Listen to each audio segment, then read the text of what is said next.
বৃষ্টির দিন খিচুড়ি খেতে কে না ভালোবাসে বলুন। তবে আজ রেগুলার কোনো খিচুড়ি নয়, আজকে আপনাদের সঙ্গে ভিন্ন স্বাদের একটি খিচুড়ি রেসিপি শেয়ার করব। হ্যালো, আসসালামু আলাইকুম ভিউয়ার্স, কেমন আছেন সবাই? হোমমেকার কিচেনে আপনাদের স্বাগত। আজকে আমি আপনাদের সঙ্গে যে খিচুড়ি রেসিপিটা শেয়ার করছি, এটা একটি আঞ্চলিক রান্না। যারা উত্তরবঙ্গের আছেন তারা হয়তো এভাবে খিচুড়িটি খেয়ে থাকবেন। তো এর জন্য আমাকে গোটা মসুর, যেটা মসুরের খোসা সহ পাওয়া যায়, সেই মসুরটা ভালোভাবে ধুয়ে বেশ 3-4 ঘন্টা ভিজিয়ে রাখতে হবে। তাহলে খুব সহজে এটা সেদ্ধ হয়ে যাবে, তা নাহলে সেদ্ধ হতে দেরি হবে। তো এর মধ্যে আমি চালটা দিয়ে দিলাম ধুয়ে রাখা। তারপর এর মধ্যে আমি পেঁয়াজ কাঁচামরিচ অ্যাড করে দিচ্ছি। এরপর দিয়ে দিচ্ছি আদা বাটা।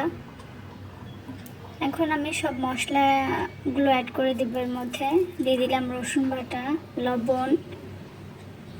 এই খিচুড়িটাতে আসলে হলুদের গুঁড়াটা ইউজ করা হয় না, এটা এভাবে একটু সাদা করে রান্না করা হয়। এর মধ্যে আমি দিয়ে দিলাম ধনে গুঁড়া, দিয়ে দিলাম জিরার গুঁড়া। আর এই রান্নাটা আমি করছি সরিষার তেল দিয়ে। এটা রেগুলার রান্নার যে তেল, সয়াবিন তেল, সেটা দিয়েও করা যাবে। এখন আমি মশলার সঙ্গে গোটা মসুর আর চালটা খুব ভালো করে এটাকে মেখে নিচ্ছি। এরপর আমি চুলাটা জ্বালিয়ে দেব। এবার এখানে আমি বেশ বড় কয়েক কোয়া রসুন ব্যবহার করলাম, এটা আসলে খিচুড়ির সঙ্গে খেতে ভালো লাগে। তারপর আমি এর মধ্যে গোটা গরম মশলা, তেজপাতা এগুলো দিয়ে দিচ্ছি।